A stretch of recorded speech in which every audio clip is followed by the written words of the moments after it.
Welcome to MojoPlays, and today we're taking a look at the 10 times Spider-Man infiltrated other games. Nice try!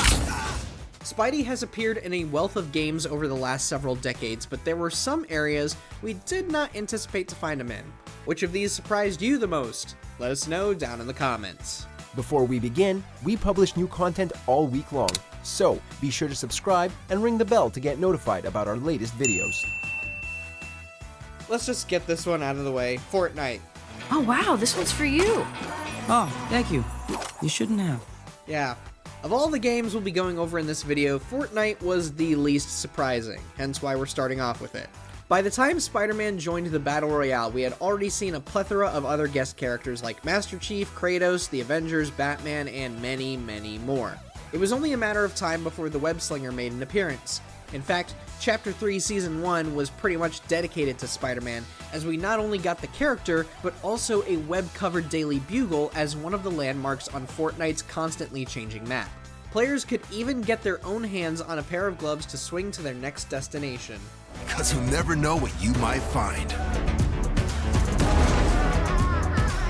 X2, Wolverine's Revenge. Easy there, buddy. You picked a bad day to come sneaking up on me, bub. We will admit that we're kind of cheating with this one as it didn't make it into the final game, sort of, but it's still a nice window into what could have been. On the home console version, you will need to collect all of the dog tags to unlock a special deleted scene. At some point in the story, there was going to be a moment where Spider-Man would show up, tease Logan a bit, and patrol outside of the area Logan was going to investigate. Best part about this scene? Reno Romano voiced Spidey just as he did in the PS1 games. Can you use a hand here? I hear you're ramping up for a showdown with Magneto. Well, amongst other things. LittleBIGPlanet series.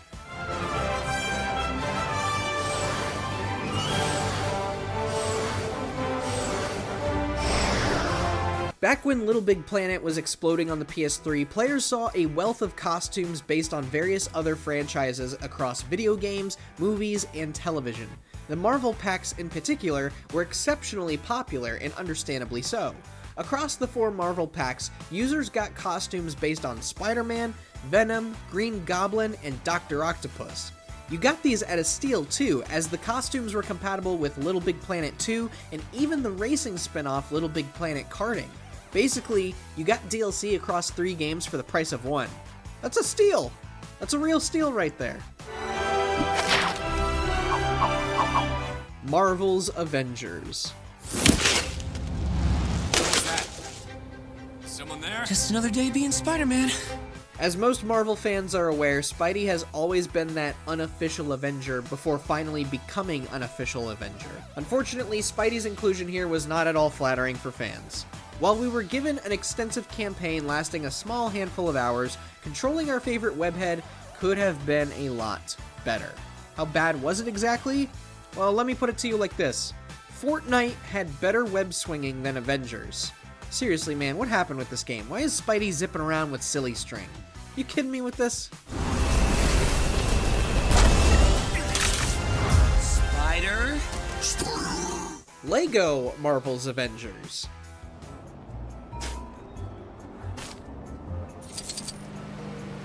Many would argue, duh, of course Spidey would be here, it's a Marvel game, why is this even on the list?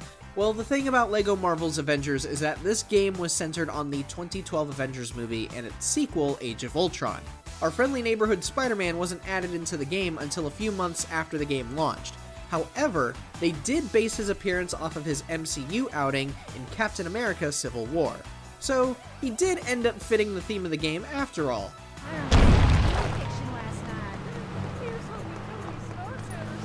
The Revenge of Shinobi. Now, this would have to be the weirdest iteration of Spider-Man we have ever seen. Gamers who grew up in the late 80s can recall a time where Sega was belting out games for both Marvel and DC Comics. As their licenses were expiring, Sega figured they would take advantage of the situation and throw in Spidey as a boss character in Revenge of Shinobi. But what really threw us off here was him suddenly transforming into Batman. To this day, we can hear the hyperactive screams of excitement from a whole generation of kids. Disney Infinity 2.0. How come we can never meet under friendlier circumstances? Like at the library or a deli? Prior to its 2.0 release, Disney Infinity was very much a Disney-only game, allowing players to take control of their favorite Disney characters and create fun little mini-games within the Toy Box mode. With 2.0 came the addition of not just more Disney characters, but Marvel characters as well. You can now build games with the Guardians of the Galaxy, the Avengers, and yes, Spider-Man 2. The only downside to this was that he was voiced by Drake Bell.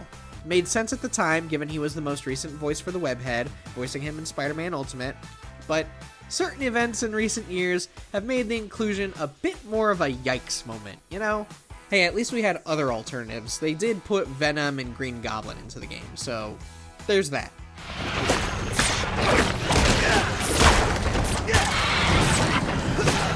X-Men Mutant Academy 2.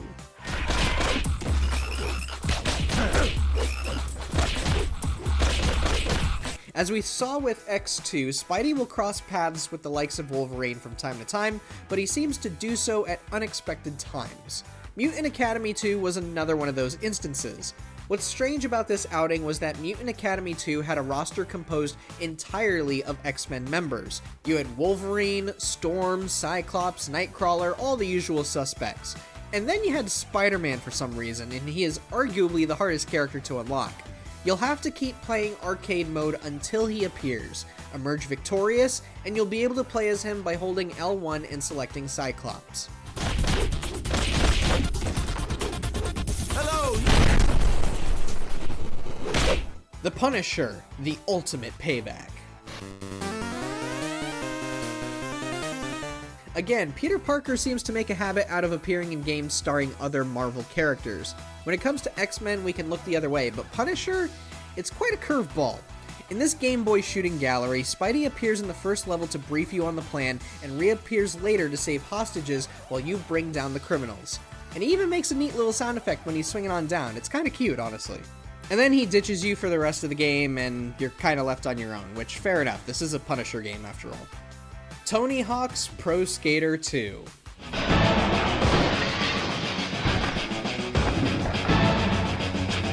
Yeah, you were all waiting for us to get to this one. We get it though. This is Spider-Man's most iconic cameo in video games ever.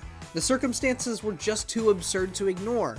This was a video game where you could play as Spider-Man and skate alongside the legendary Tony freaking Hawk. We know that there were many other guest characters to be featured throughout the THPS franchise, you know, Darth Maul, Doom Guy, etc. But honestly, how can you top Spider-Man? You just can't. You can't, especially when he's pulling off his own sick tricks.